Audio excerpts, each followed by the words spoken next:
বাংলাদেশের আর্থিক প্রতিষ্ঠানগুলো বিশেষত ব্যাংকগুলোকে বিগত সরকারের আমলে বেশ কয়েক বছর ধরে তারল্য সংকটসহ নানা অনিয়ম দুর্নীতির কারণে বিপর্যস্ত হয়ে যেতে দেখা গেছে।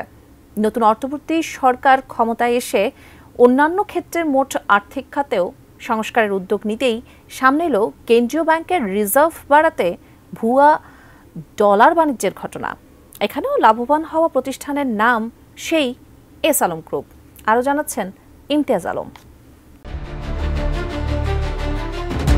হাসিনা সরকারের আমলে কয়েক বছরে তারল্য সংকটে ধুঁকেছে বাংলাদেশের বহু আর্থিক প্রতিষ্ঠান।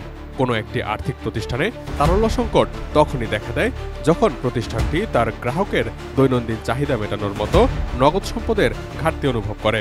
বিভিন্ন কারণে তারল্য সংকট হতে পারে, যার মধ্যে ব্যবস্থাপনাগত দুর্বলতা, আকস্মিকভাবে বিনিয়োগকারীদের আস্থার অভাব বা অপ্রত্যাশিত অর্থনৈতিক সংকট অন্যতম। ব্যাংকগুলোতে নানা দুর্নীতি, নির্দিষ্ট গোষ্ঠীর প্রভাব বলয়ে থাকা ব্যাংকগুলোর ঋণ ব্যবস্থাপনায় অনিয়মের কারণে ব্যাংকগুলো ক্রমাগত দুর্বল হয়েছে গত কয়েক বছরে। তার মধ্যে অন্যতম ইসলামী ব্যাংক বাংলাদেশ। আওয়ামী লীগ সরকার ক্ষমতাচ্যুত হওয়ার পর গঠিত অন্তর্বর্তীকালীন সরকার দেশের অর্থনীতির প্রকৃত চিত্র জানতে যখন অর্থনৈতিক শ্বেতপত্র তৈরির কাজ শুরু করার মুহূর্তে রয়েছে, তখনই সামনে এলো আরেক চাঞ্চল্যকর তথ্য। গত জুলাইয়ের প্রথম সপ্তাহে বাংলাদেশ ব্যাংক ও ইসলামী ব্যাংকের মধ্যে $550 মিলিয়ন একটি বাণিজ্য চুক্তি হয়।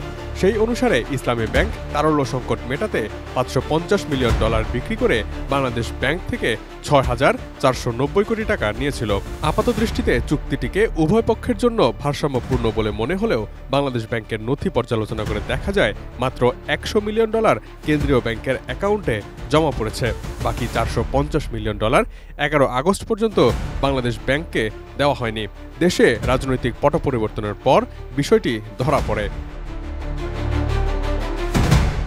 250-টিরও বেশি ডিজাইন অপশন নিয়ে ওয়ালটন স্মার্ট ফ্রিজ, বোঝে আপনার প্রয়োজন। কেন্দ্রীয় ব্যাংকের এক ঊর্ধ্বতন কর্মকর্তার অভিযোগ, সাবেক গভর্নর আব্দুর রউফ তালুকদার সহ কেন্দ্রীয় ব্যাংকের ফরেক্স রিজার্ভ অ্যান্ড ট্রেজারি ডিপার্টমেন্টের উচ্চপদস্থ কর্মকর্তারা ইসলামী ব্যাংককে সুযোগ করে দিতে এই জালিয়াতির সঙ্গে জড়িত ছিলেন।